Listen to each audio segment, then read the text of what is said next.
Hoy partimos de un hecho que se viene repitiendo desgraciadamente desde hace algunos años. Un señor a quien han elegido para padrino de un bautizo, pero el sacerdote no lo pudo aceptar con hondo pesar suyo, porque vive en una situación no aprobada por la Iglesia, ya que está divorciado y ha vuelto a casarse por lo civil o vive en pareja de hecho.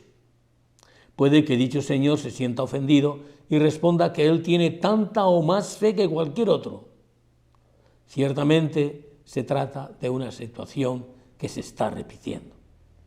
Puede ser que este señor crea todo lo que se contiene en nuestro credo, pero su vida no responde a las exigencias de la fe que dice profesar íntegramente. Y es que podemos distinguir como dos clases de fe: una fe viva y una fe muerta. ¿En qué se diferencian? En la fe viva va acompañada de obras y la otra no. Tomamos ambos conceptos de la carta de Santiago. Me he preguntado muchas veces cómo ha surgido la desafección a la fe de la que alardean tantos jóvenes y no tan jóvenes.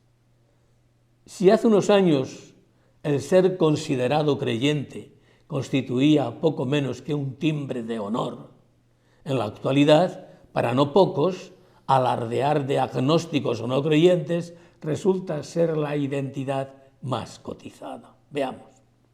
Recuerdo la respuesta que dio un sacerdote bastante equilibrado cuando le preguntaron: ¿por qué los jóvenes perdían la fe al llegar a la universidad?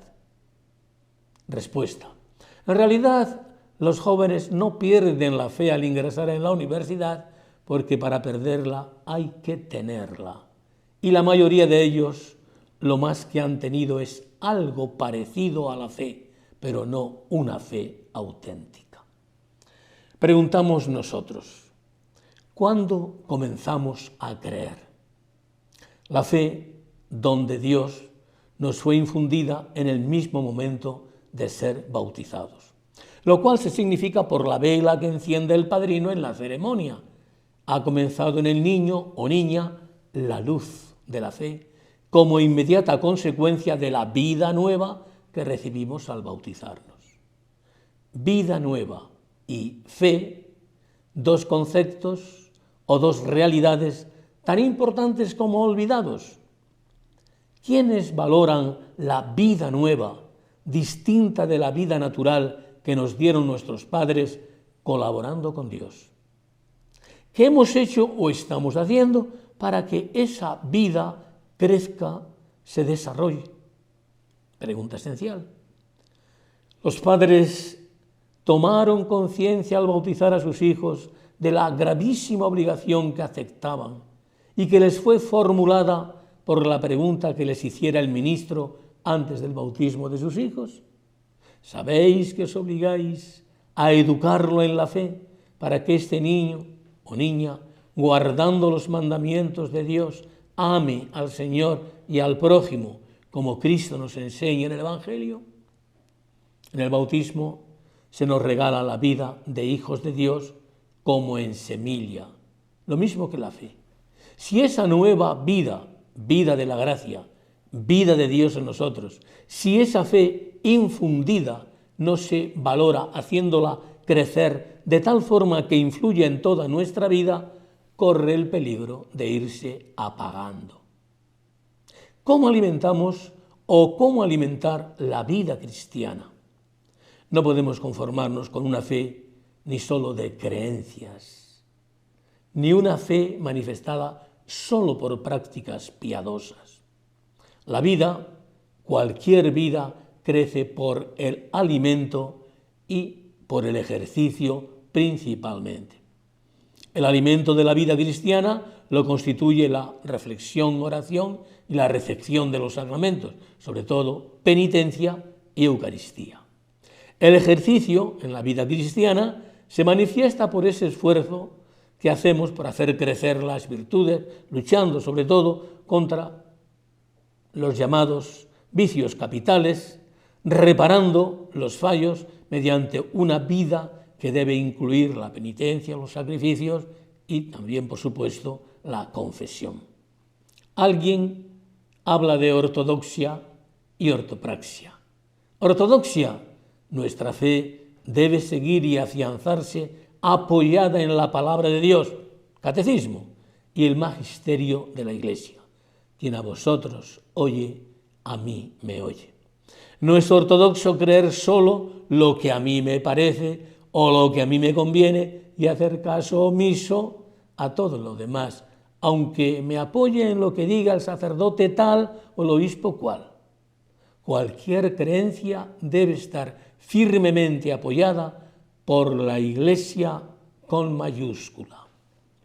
Por la ortopraxia queremos decir que nuestras costumbres no pueden ser regidas por lo que diga o viva una mayoría, sino por lo que mantiene la Iglesia, que siempre se funda en la palabra de Dios y en el magisterio que va proponiendo a lo largo de los siglos de su historia. Ejemplos. El infierno existe aunque lo nieguen la mayoría, incluidos sacerdotes que pueden despistarse. El aborto siempre será pecado mortal, aunque lo despenalicen todos los gobiernos de la tierra.